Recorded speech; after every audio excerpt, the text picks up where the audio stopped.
Hi friends, అందరికీ నమస్కారం. అంజలి కథలకి స్వాగతం. ఈరోజు చందమామ కథ పేరు నిర్వాసుడి మోక్షప్రాప్తి.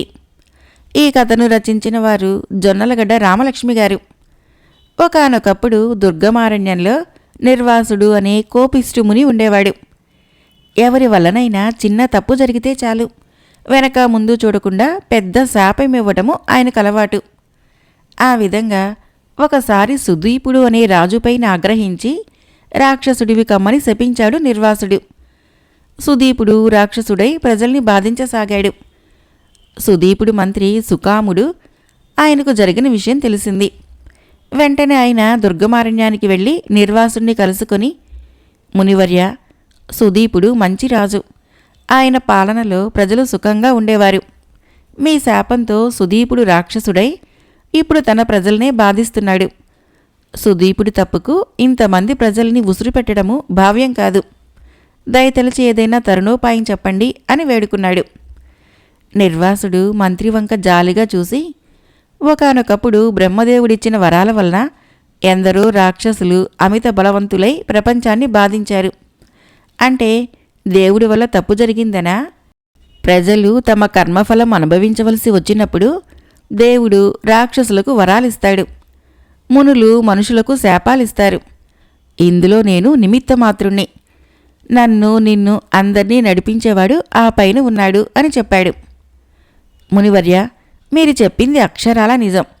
నా దేశ ప్రజల కర్మఫలము తీరిపోయే సమయం వచ్చిందేమో, అందుకే నేను మీ దగ్గరికి వచ్చాను.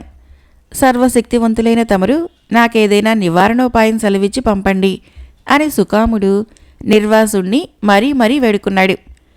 చివరికి నిర్వాసుడు, నిన్ను చూస్తే నాకు జాలి కలుగుతున్నది, కాబట్టి నీకొక రహస్యం చెబుతున్నాను విను. ఇక్కడికి ఆమడ దూరంలో కాళికాలయం ఒకటి ఉన్నది. అందులో నిలువెత్తు కాళీ విగ్రహము సామాన్యులు గుండెలు జలధరింపచేసేటంత భయంకరంగా ఉంటుంది. నీవు ఆ విగ్రహం ముందు నిలబడి నీ శరీరంలో నీకెక్కువగా ఇష్టమైన భాగాన్ని అర్పిస్తే మనసులోని కోరిక తీరుతుంది, వెళ్ళు అని చెప్పాడు. సుకాముడు ఆమడ దూరం ప్రయాణం చేసి కాళికాలయం చేరుకున్నాడు. అక్కడ కాళికా విగ్రహము భయంకరంగా ఉన్నప్పటికీ చలించక, మాత, నా దేశ ప్రభువు సుదీపుణ్ణి తిరిగి మనిషిని చెయ్యి. అందుకుగాను నా శరీరంలో నాకెంతో ఇష్టమైన శిరస్సును నీకు సమర్పించుకుంటున్నాను అంటూ వరలో నుంచి కత్తి తీసి తలను నరుక్కోబోయాడు. అప్పుడక్కడ కనులు మిరిమిట్లు గొలిపే వెలుగు వచ్చింది. సుకాముడు చూడలేక కళ్ళు మూసుకున్నాడు. ఆ మరుక్షణము, మానవా, నీ దేశభక్తిని సాహసాన్ని మెచ్చాను. నువ్వు వెంటనే రాజధానికి తిరిగి వెళ్ళి అందరికీ అర్థమయ్యే విధంగా 1000 పుటల కథను వ్రాయి. ఆ కథను చదవటం మొదలు పెడితే మధ్యలో మానాలనిపించదు. అప్పుడు ఆ కథను రాజు సుదీపుడికి వినిపించు. అతడు తిరిగి మామూలు మనిషి కాగలడు అన్న మాటలు సుకాముడి చెవిలో వినిపించాయి. సుకాముడు కంగారుగా, మాత, నేను రాజనీతికి సంబంధించిన ఎన్నో ఉద్గ్రంథాలు చదివాను. ప్రజోపయోగకరమైన విజ్ఞానము ప్రసాదించే శాస్త్రాలని అభ్యసించాను. అత్యవసర సమయంలో ఉపయోగపడుతుందని అంతో ఇంతో వైద్యం కూడా నేర్చుకున్నాను. కానీ నాకు సాహిత్యం పట్ల అభిరుచి లేదు.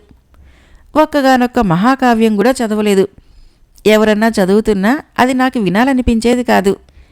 నా వంటి వాడి వలన కథ వ్రాయటం వీలైతుందా అని అడిగాడు కళ్ళు మూసుకొనే. నీకు వింటున్న కొద్దీ వినాలనిపించేలాగా కబుర్లు చెప్పడం చేతనవును కదా, అవే కబుర్లని చదివిన కొద్దీ చదవాలనిపించేలాగా పెద్ద కథగా వ్రాయి. నీ కథను అన్ని వయసుల వాళ్ళు చదివి ఆనందిస్తారు. నీ కథ వలనే నీ రాజుకి శాప విమోచనమవుతుంది. ఇది నేనిచ్చిన వరంగా భావించి నేను చెప్పినట్లు చెయ్యి అన్న మాటలు సుకాముడి చెవిలో వినిపించాయి. సుకాముడు రాజధానికి తిరిగి వెళ్ళి రాత్రింబవళ్ళు కష్టించి 1 మాసం రోజుల్లో 1000 పుటల కథను వ్రాసాడు.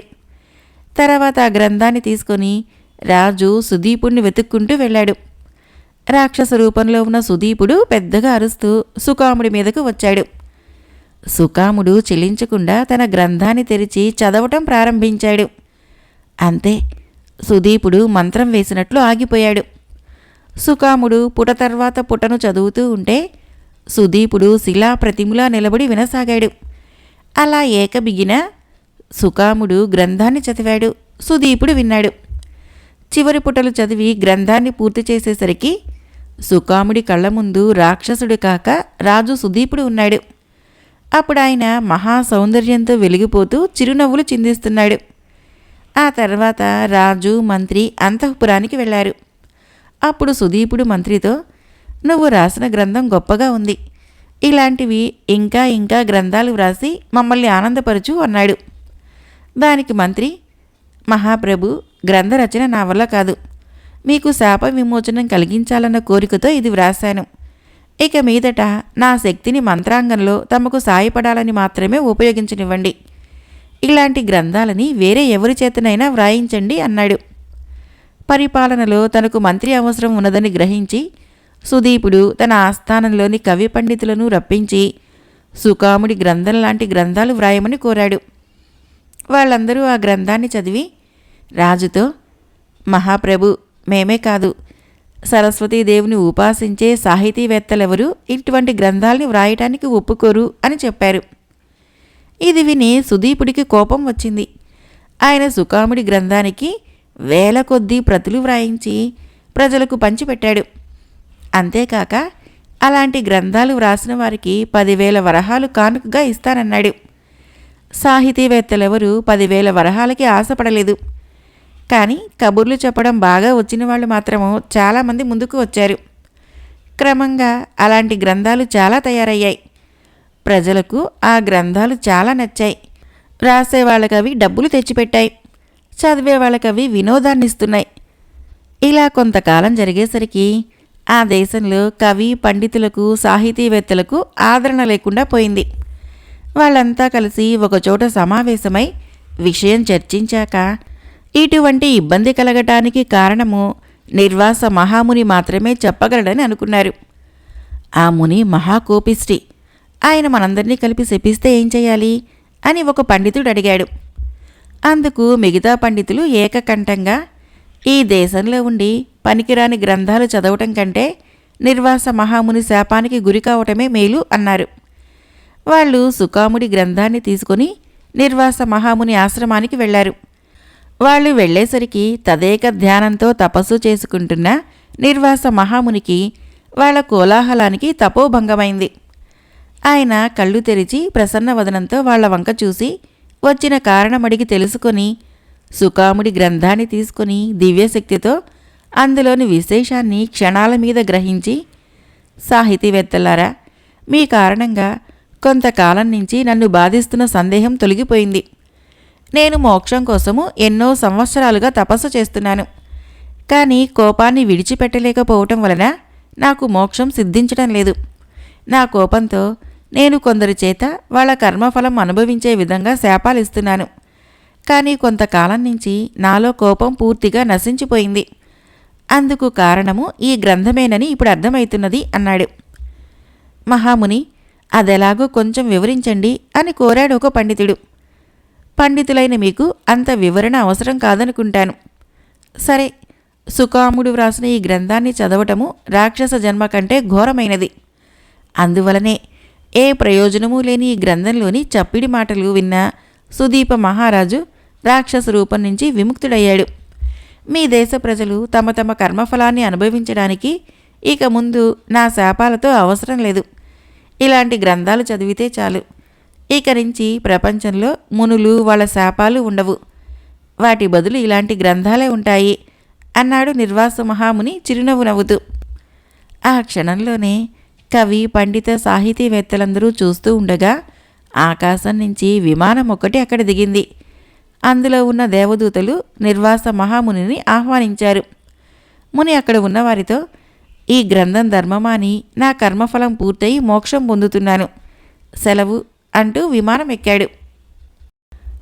మరొక కథ పేరు పెట్టమారి మగడు. ఈ కథను రచించిన వారు కమలిని గారు. రామదుర్గం అనే ఊళ్ళో కాంతమ్మ అనే ఇల్లాలకు పొరుగున కాపురం ఉంటున్న తన ఆడబడుచు సీతమ్మతో తరచూ ఏదో ఒక తగాదా వస్తూ ఉండేది. కాంతమ్మ నోటికి జడిసి చుట్టుపక్కల వాళ్ళెవరూ వాళ్ళ గొడవల్లో కలగజేసుకోవటానికి ముందుకు వచ్చేవారు కాదు. కాంతమ్మ భర్త శరభలింగము ఇదంతా చూస్తూ కూడా ఏదీ పట్టనట్లు ఉండేవాడు. ఒకరోజు సీతమ్మ పెంపుడు పిల్లి కాంతమ్మ ఇంట్లోకి చొరబడి గిన్నెలో ఉన్న పాలన్నీ తాగేసింది. కాంతమ్మ పిల్లిని సీతమ్మను కలిసి శాపనార్థాలు పెట్టడం ప్రారంభించింది. సీతమ్మ చాలా కోపంగా, కావలిస్తే నీకు 2 గిన్నెల పాలు ఇస్తాను, అంతేగాని నా పిల్లిని మాత్రం ఏమీ తిట్టవద్దు అన్నది. ఇందుకు కాంతమ్మ, ముందు నువ్వు ఆ పిల్లిని ఊరు చివరి అడవిలో వదిలిపెట్టించకపోతే నేను ఊరుకునేది లేదు అన్నది. సీతమ్మ విసురుగా, అది జరిగే పని కాదు అన్నది. ఇలా తగువు ముదిరి ఇద్దరూ పెద్దగా ఒకరి మీద ఇంకొకరు కేకలు వేసుకోవడం మొదలుపెట్టారు. అప్పుడే పొలం వెళ్దామని బయలుదేరుతున్న శరభలింగము వాళ్ళ కేకలు విని, తెల్లవారిందనగానే ఏమిటి వెదవ గొడవ అని చెల్లెలు సీతమ్మనే మందలించబోయాడు. సీతమ్మ రుసరుసలాడుతూ, పెట్టమారి మగడివి, నువ్వా నన్ను మందలించ చూస్తున్నది అంటూ ఎదురు సమాధానం చెప్పింది. శరభలింగము బిత్తరబోయి మారు మాట్లాడకుండా పొలానికి వెళ్ళిపోయాడు. కాంతమ్మ రెచ్చిపోతూ, చెట్టంత అన్నగారిని పట్టుకొని పెట్టమారి అన్నావంటే నీకెంత పొగరున్నదో తెలుస్తూనే ఉన్నది. ఊరి పెద్దల ముందు నీ చేత నాకు క్షమాపణ చెప్పించుకోకపోతే నా పేరు కాంతమ్మే కాదు అంటూ సవాలు చేసింది. నేనన్నది ఉన్నమాట, ఊరి పెద్దలు వేరే చెప్పేదేముందో చూస్తానుగా అంటూ సీతమ్మ బదులు చెప్పింది. కాంతమ్మ తిన్నగా గ్రామ పెద్ద ఇంటికి వెళ్ళి ఆయనకు జరిగిన గొడవంతా చెప్పి సీతమ్మ చేత తనకు క్షమార్పణ చెప్పించమని అడిగింది. చిన్నప్పటి నుంచి సీతమ్మని కాంతమ్మని ఎరుగున్న గ్రామ పెద్ద, ఈ రాద్ధాంతమంతా చూసిన వాళ్ళెవరైనా ఉన్నారా అని కాంతమ్మని అడిగాడు. లేకేం, మా తమ్ముడు కనకరాజు, నా చెల్లెలు మొగుడు అమ్మిరాజు అక్కడే ఉన్నారు అన్నది కాంతమ్మ. గ్రామ పెద్ద వాళ్ళిద్దరినీ పిలుచుకొని రమ్మని కాంతమ్మకు చెప్పి నౌకరుతో సీతమ్మకు కబురు పెట్టాడు. అందరూ వచ్చాక గ్రామ పెద్ద ముందుగా కాంతమ్మ తమ్ముడు కనకరాజుని, సీతమ్మ మీ బావ శరభలింగాన్ని పెట్టమారి మగడు అని అనట నువ్వు విన్నావా అని అడిగాడు. ఆ మాట ముమ్మారుగా అన్నది. మా బావ దృఢమైన మనిషి. మొన్న ఎవడో దొంగ పెరటిగోడ దూకి దొడ్లోకి ప్రవేశిస్తే వాడిని 2 చేతులతో ఎత్తి వీధిలోకి గిరవాటు వేశాడు. పోనీ మెతక మనిషి అనుకుందామన్నా ఇచ్చిన బాకీలు వసూలు చేసేటప్పుడు బాకీదారులతో చాలా కరుకుగా ఉంటూ వాళ్ళని ఎలా అదరగొడుతుంటాడో ఊళ్ళో అందరికీ తెలిసిన సంగతే. ఇవన్నీ పెట్టమారి లక్షణాలా అని కనకరాజు ఎదురు ప్రశ్న వేశాడు. గ్రామ పెద్ద నవ్వి అమ్మిరాజును నువ్వేమంటావని అడిగాడు. మా తోడలుడు పొలాల్లో పాలేళ్ల మీద పెత్తనం చేస్తూ పనిచేయటం చూసిన వాళ్ళెవరైనా ఆయన ఇలా చులకన చేయటానికి సాహసించరు అన్నాడు అమ్మిరాజు. అంతా విని గ్రామ పెద్ద సీతమ్మతో, వీళ్ళంతా చెప్పింది విన్నావు కదా, అన్నగారని ఏమాత్రమూ సంశయించకుండా శరభలింగాన్ని అలా చిన్నబుచ్చేలా మాట్లాడటం బాగున్నదా అన్నాడు. అందుకు సీతమ్మ ఏమాత్రమూ తొణక్కుండా, మా అన్న దృఢమైనవాడే, బాకీదారులతో కరుకుగా ఉంటూ వాళ్ళని అదలించి బెదిరించి ఇచ్చిన అప్పులు అనా పైసాలతో సహా వసూలు చేస్తున్న వ్యవహారకర్త అని కూడా తెలుసు. అతడు ఇతరుల మీద పెత్తనం చెలాయించటంలో మంచి నేర్పున్నవాడు. కానీ ఈ ప్రతిభ పరాక్రమాలన్నీ మా వదిన కనుచూపు మేరలో ఎక్కడా లేనప్పుడే అన్నది. గ్రామ పెద్ద ఈ తగు ఎలా తీరుస్తాడో చూద్దామని ఆ పక్కనే నిలబడి అంతా గమనిస్తున్న గ్రామ నౌకర్లిద్దరూ సీతమ్మ అన్న మాటలకి పెద్దగా నవ్వుతూ ఉంటే గ్రామ పెద్ద కూడా ఒకసారి నవ్వి, పెట్టమారి మగడు అన్న మాటకి ఇంత అర్థం ఉన్నదని నాకిప్పుడే తెలిసింది అన్నాడు. ఆ తర్వాత ఆయన కాంతమ్మని సీతమ్మని వేరువేరుగా పిలిచి మీ ఇద్దరి గొడవ వినేందుకు గ్రామస్తులు చుట్టూ చేరకపోవటం మేలే అయింది. ఇంటి గుట్టి ఇలా రచ్చకెక్కించుకొని తగువులాడుకుంటుంటే నవ్వులు పాలయ్యేది మీరే. ఇక ముందైనా మీరిద్దరూ కలహం పెంచుకోకుండా సఖ్యంగా ఉండటం ఎంతో అవసరమో అని హితబోధ చేసి పంపించేశాడు. మరొక కథ పేరు నచ్చిన బంటు. ఇది 25 ఏళ్ల నాటి చందమామ కథ. ఒక ఊళ్ళో దాము సోము అని 2 స్నేహితులు ఉండేవాళ్ళు. ఇద్దరూ పేదవాళ్లే కావటం చేత చిల్లర పనులు చేసుకుని జీవితం గడుపుతూ ఉండేవాళ్ళు. ఇందువలన వాళ్లకు సరిగ్గా జరుగుబాటు అయ్యేది కాదు. అందుచేత వాళ్ళు కుదురుగా ఎక్కడన్నా నౌకరీ దొరుకుతుందేమోనని వెతకసాగారు. పక్క గ్రామంలో ఉన్న జమీందారు గారింట నౌకరీ దొరుకుతుందని వాళ్లకు తెలిసింది. 2 స్నేహితులు ఒకరోజు తెల్లవారుజామునే లేచి జమీందారు గారి ఇంటికి వెళ్లారు. వాళ్ళు పని కోసం వచ్చారని జమీందారు గారి మనిషి జమీందారుతో చెప్పాడు. జమీందారు వాళ్ళని చూడలేదు, లోపలికి రమ్మనలేదు. సోమవారం నాడు ఉదయం వాళ్ళిద్దరినీ కనపడమని మనిషి ద్వారా కబురు చేశాడు. ఇద్దరూ కాళ్ళీడ్చుకుంటూ వచ్చిన దారి పట్టారు. మాట్లాడేదేదో ఇప్పుడే మాట్లాడక మళ్ళీ సోమవారం నాడు రమ్మంటమేమిటి అని సోము విసుక్కున్నాడు. సోమవారం ఉదయము పెందలాడే నిద్రలేచి దాము సోము కోసం వెళ్ళాడు. సోము ముసుగుతన్ని ఇంకా నిద్రపోతూనే ఉన్నాడు. జమీందార్ గారింటికి పోదామా అని దాము అడిగితే, తర్వాత పోదాన్లే, ఏం తొందర అని గుణిగాడు సోము. నేను పోతున్నాను, కావాలంటే నువ్వురా అంటూ దాము బయలుదేరాడు. జమీందారు పొద్దున్నే రమ్మంటే పొద్దెక్కిపోవటం బాగుండదని అతను అనుకున్నాడు. దాము బయలుదేరిన 1 గంటకి సోము నిద్రలేచి తాపీగా తాను కూడా జమీందారింటికి బయలుదేరాడు. జమీందారు వెళ్ళగానే దర్శనమిస్తాడనే నమ్మకం ఏమీ లేదు. అలాంటప్పుడు తాము ఊరు తెల్లవారకుండానే బయలుదేరటం దేనికో సోముకు అర్థం కాలేదు. దాము రాగానే జమీందారు నౌకరు జమీందారుతో అతని రాకను గురించి చెప్పాడు. రెండో వాడెందుకు రాలేదో కనుక్కో అని జమీందారు తన నౌకర్ని పంపాడు. కొంచెం ఆలస్యంగా వస్తానన్నాడు అని దాము నౌకరికి సమాధానం చెప్పాడు. వేచి ఉండమను అని జమీందారు తన నౌకరు ద్వారా దాముకు కబురు చేశాడు. మరికొంతసేపటికి సోము కూడా వచ్చి, నేను చెప్పలేదా, నాకన్నా ముందు వచ్చి ఏం బావుకున్నావు అని దాముని అడిగాడు.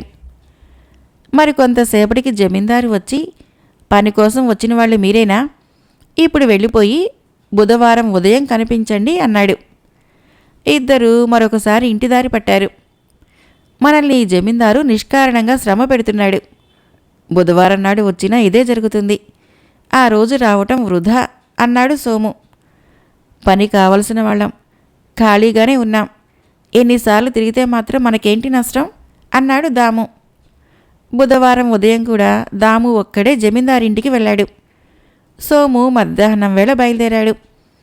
ఉదయం వచ్చిన దాముని జమీందారు మధ్యాహ్నం వేళ చూశాడు. ఆయన దాముకి ఇంత అన్నం పెట్టించి రేపు సాయంకాలం కనపడు అని పంపించేశాడు. దాము ఇంటికి వస్తూ ఉండగా అతనికి సోము ఎదురయ్యాడు. సోముతో దాము జరిగింది చెప్పాడు. నాకు ముందే తెలుసురా, బిచ్చగాడికి వేసినట్లు ఒక కబళం వేసి పంపించాడన్నమాట. ఈ భాగ్యానికి రేపు సాయంకాలం మళ్ళీ వెళ్ళాలా అన్నాడు సోము. వెళితే తప్పేంటి, నిన్ను కూడా రమ్మన్నాడు. పని కావాల్సిన వాళ్ళం, రమ్మన్నప్పుడు వెళ్ళకపోతే ఎలా అన్నాడు దాము. రేపు సాయంకాలం ఆఖరిసారి వస్తాను, మళ్ళీ రమ్మంటే రాను అన్నాడు సోము. ఆ మర్నాడు సాయంకాలము ఇద్దరూ కలిసే జమీందారు గారింటికి వెళ్లారు. జమీందారు సేవకుడు జమీందారుతో మాట్లాడి వచ్చి, మీ పని విషయము రేపు ఉదయం మాట్లాడతారట, ఈ రాత్రికి మిమ్మల్ని ఇక్కడే ఉండమన్నారు అని జవాబు చెప్పాడు. సోముకి కోపం వచ్చింది. అతను జమీందారు నౌకరుతో, పని లేదు పొమ్మని అప్పుడే చెప్పకూడదు అని, రారా దాము అంటూ ఇంటిదారి పట్టాడు. జమీందారు గారి సేవకుడు లోపలికి పోయి తిరిగి వచ్చి ఒంటరిగా నిలబడి ఉన్న దామును చూసి, నువ్వు ఉంటున్నావు గదా, ఇది తీసుకొని బట్టల దుకాణానికి వెళ్ళి ఒక జమకాన ఒక దుప్పటి కొనుక్కుని రమ్మని జమీందారు గారు చెప్పమన్నారు అంటూ అతనికి 5 రూపాయలు ఇచ్చాడు. దాము ఆ 2 వస్తువులు కొని చిల్లర డబ్బులు తెచ్చి జమీందారుకి ఇచ్చాడు. ఆ వస్తువులని జమీందారు తెమ్మన్నది తన కోసమేనని దాముకు తెలిసింది. ఆ రాత్రి జమీందారు గారు పెట్టించిన భోజనమే తిని జమకానా పరుచుకొని దుప్పటి కప్పుకొని దాము నిద్రపోయాడు. మర్నాడు ఉదయము జమీందారు దాముతో, నువ్వు నాకు నచ్చావు, సోమవారం నుంచి నువ్వు పనిలో ఉన్నట్టే లెక్క, నీకు నెలకు 30 రూపాయలు జీతం ఇస్తాను. నీ పనేమిటంటే మా జమీందారీకి చెందిన గ్రామాలకు పోయి మాకు రావలసిన శిస్తు వసూలు చేసుకుని రావాలి. అది ఎంతో ఓపికతో చేయవలసిన పని. పని బాగా చేశావంటే నీ జీతం క్రమంగా పెంచుతాను అన్నాడు. దాముకు పని దొరికినందుకు సోము తన తొందరపాటుకు చాలా చింతించాడు. మరొక కథ పేరు అత్త కోడలు. ఈ కథను రచించిన వారు మాచిరాజు కామేశ్వరరావు గారు.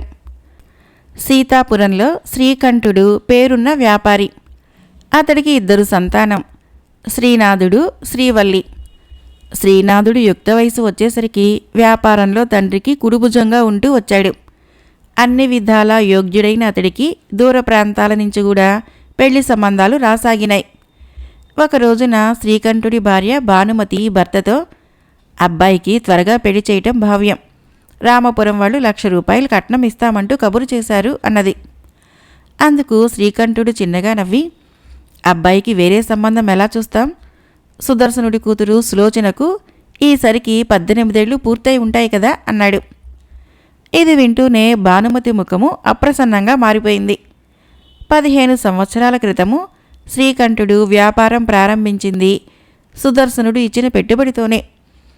ఆ విధంగా సుదర్శనుడు చితికిపోయిన శ్రీకంఠుడి కుటుంబాన్ని ఆదుకున్నాడు. డబ్బిస్తున్నప్పుడే శ్రీకంఠుడితో దాన్ని అప్పుగా భావించవద్దని నొక్కి మరీ చెప్పాడు. నువ్వు డబ్బు తిరిగి తీసుకొని పక్షంలో యుక్త వయస్కురాలయ్యాక నీ కుమార్తె సులోచనకు ఇష్టమైతే మా ఇంటి కోడల్ని చేసుకుంటాను అన్నాడు శ్రీకంఠుడు. అయితే ఇప్పుడు సుదర్శనుడి ఆర్థిక పరిస్థితి ఏమీ బాగాలేదు. 1,00,000 కట్నం వదులుకోవటం ఇష్టం లేని భానుమతి శ్రీకంఠుడితో, వివాహం వంటి ముఖ్య విషయంలో ఫలానా అమ్మాయిని చేసుకోమని కొడుకును నిర్బంధించడం ఏం బాగుంటుంది అన్నది. నేను శ్రీనాథుణ్ణి నిర్బంధించను. సులోచన వాడికి నచ్చకపోతే మరెవరికైనా కట్నం ఇచ్చి ఆ అమ్మాయి పెళ్లి నేనే ఘనంగా జరిపిస్తాను అన్నాడు శ్రీకంఠుడు. మర్నాడే వాళ్ళు సులోచనను చూసేందుకు వెళ్లారు. శ్రీనాథుడికి ఆ అమ్మాయి నచ్చింది. అత్తకి ఆడపడుచుకి ఈ పెళ్లి ఏమాత్రం ఇష్టం లేదని తెలియకుండానే కోడలుగా ఆ ఇంట్లోకి అడుగుపెట్టింది సులోచన. 6 నెలల పాటు తన అదృష్టానికి మురిసిపోతూ కాలం గడిపింది సులోచన. అయితే హఠాత్తుగా మామ శ్రీకంఠుడు మరణించడంతో ఆమె పాటలు ప్రారంభమయ్యాయి. తండ్రి మరణంతో శ్రీనాథుడి బాధ్యతలు రెట్టింపయ్యాయి. ఎక్కువగా అతడు ఇంటి పట్టున ఉండేవాడు కాదు. దానితో అత్త ఆడబడుచుల కక్ష సాధింపు ఆరంభమైంది. 1,00,000 కట్నం తెచ్చే మహాలక్ష్మి లాంటి ఆడపిల్లని కాదని కోరి ఈ అష్టదరిద్రాన్ని కోడలుగా తెచ్చాడు ఆయన అంటూ సులోచనను దెప్పిపొడిచేది భానుమతి. వచ్చిన 6 నెలలకే ఇంటిని వల్లకాడుగా మార్చిన శని అంటూ మెటికలు విరిచేది శ్రీవల్లి. ఇప్పుడు వంటింటి బాధ్యత పూర్తిగా సులోచన నెత్తిన పడింది.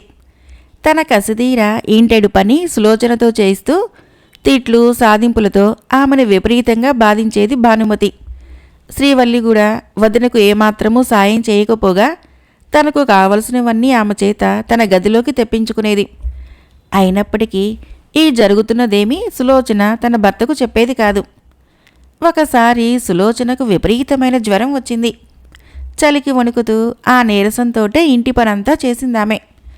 ఆ సమయంలోనే అత్త ఆడబడుచిద్దరూ 10 కోసుల దూరంలో ఉన్న కొండ మీద దేవి ఆలయానికి ప్రయాణం పెట్టుకున్నారు.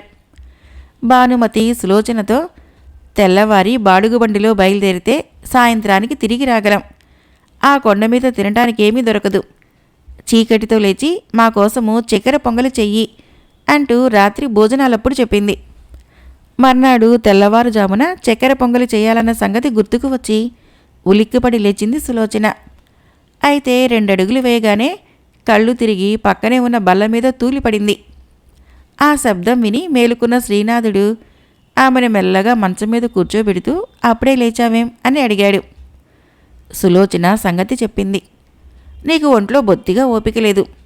ఆ చక్కెర పొంగలేదో నేను చేస్తాను, నువ్వు పడుకో అంటూ బలవంతంగా ఆమెను పడుకోబెట్టి వంటగదిలోకి వెళ్ళాడు శ్రీనాథుడు. తర్వాత కొద్దిసేపట్లోనే శ్రీనాథుడు వంటగదిలో నుంచి ఒక గిన్నెలో వేడివేడి చక్కెర పొంగలి మూతపెట్టి తెచ్చి, ఇది తీసుకుపోయి నీ అత్తగారికివ్వు, నేను చేసినట్లు మాత్రం చెప్పకు సుమా అన్నాడు నవ్వుతూ. సులోచన భర్త చెప్పినట్లే చేసింది. ఆమె అత్త ఆడబడుచులు బాడుగు బండిలో దేవి ఆలయానికి వెళ్ళిపోయారు. తర్వాత శ్రీనాథుడు భోజనం చేసి ఊళ్ళోకి బయలుదేరాడు. సులోచన భోజనం చేయకుండానే తలుపు మూసుకొని పడుకున్నది. చీకటి పడుతున్న సమయంలో ఎవరో గట్టిగా తలుపు తట్టడంతో మెలకువ వచ్చి సులోచన మెల్లగా లేచి వెళ్ళి తలుపు తీసింది. ఎదురుగా అత్త ఆడబడుచులు.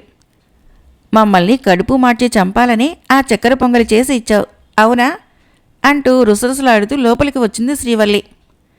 మధ్యాహ్నం ఆకలితో సగం చచ్చి ఉన్న మేము చిక్కటి ఆవు పాలు, సన్నబియ్యము, జీడిపప్పు, ద్రాక్ష పళ్ళు, యాలక పొడి నోరూరిస్తుంటే నువ్వు చేసిన ఆ చక్కెర పొంగలి నోట పెట్టుకుని ఉమ్మేశావు. అందులో నువ్వు చక్కెర వేయలేదు, నువ్వు కావాలని అలా చేశావు అన్నది భానుమతి. సులోచన భుజం పట్టుకుని గుంజింది ఆమె. ఆ సమయంలో శ్రీనాథుడి ఇంటి వాకిట్లోకి అడుగు పెడుతూనే, ఏంటమ్మా ఒంట్లో బాగోలేని కోడలి మీద కత్తులు నూరుతున్నట్లున్నావు అన్నాడు నవ్వుతూ. కొడుకు నవ్వు అతడన్న మాటలు వింటూనే భానుమతి కీచుగొంతుతో, ఈ ఇంట్లో దీనికేం తక్కువ? ఇంత ఖరీదైన చీరలు, ఇన్ని నగలు ఏనాడైనా ఎరుగునా? ఈ ఇంట్లో దీనికొచ్చిన కష్టం ఏమిటి? నన్ను ఆడబిడ్డను అదే పనిగా సాధిస్తున్నది అన్నది. అమ్మా, ఎవరు ఎవరిని సాధిస్తున్నారో నాకు తెలియంది కాదు. ఆవు పాలు, జీడిపప్పు అంటూ పెద్ద పాఠం చదివావు. అవన్నీ వేసి చక్కెర పొంగలిలో చక్కెర లేకుండా తయారు చేసింది నేనే. అన్నీ ఉండి చక్కెర లేకపోతే చక్కెర పొంగలి ఎలా తినలేమో అలాగే అన్నీ ఉన్న ప్రేమలేని జీవితం ఎవరికీ రుచించదు అన్నాడు శ్రీనాథుడు. అయితే మాకు సులోచన మీద ప్రేమ లేదంటావా? అన్నది భానుమతి ఆవేశంగా. నేను చెప్పదలిచిందేమిటో చిటికలో గ్రహించావు. కోడలు జ్వరంలో ఉన్నప్పుడు అత్త ఆడబడుచులు గుడికంటూ బయలుదేరటమే కాక చీకటితో లేచి చక్కెర పొంగలి తయారు చేయమనటము ప్రేమ అనిపించుకుంటుందా? మీకు కాస్త మంచి చెడుల తారతమ్యం తెలియచెప్పేందుకే నేనే ఆ చక్కెర పొంగల్ని తయారు చేశాను. మీరు కలిసి ఉండలేకపోతే చెప్పండి, మేమిద్దరము మరొక ఇల్లు చూసుకుంటాము అన్నాడు శ్రీనాథుడు కోపంగా. ఇది వింటూనే భానుమతికి శ్రీవల్లికి నెత్తిన పిడుగుపడినట్లయింది. అప్పుడు సులోచన కల్పించుకొని, అవేం మాటలండి, నేను బతికుండగా వేరు కాపురం అంటూ జరగదు. అయినా ఇంట్లో విషయాలేవో మేము సర్దుకుంటాం, మీ వ్యాపార గొడవలేవో మీరు చూసుకోండి అన్నది తీవ్ర స్వరంతో.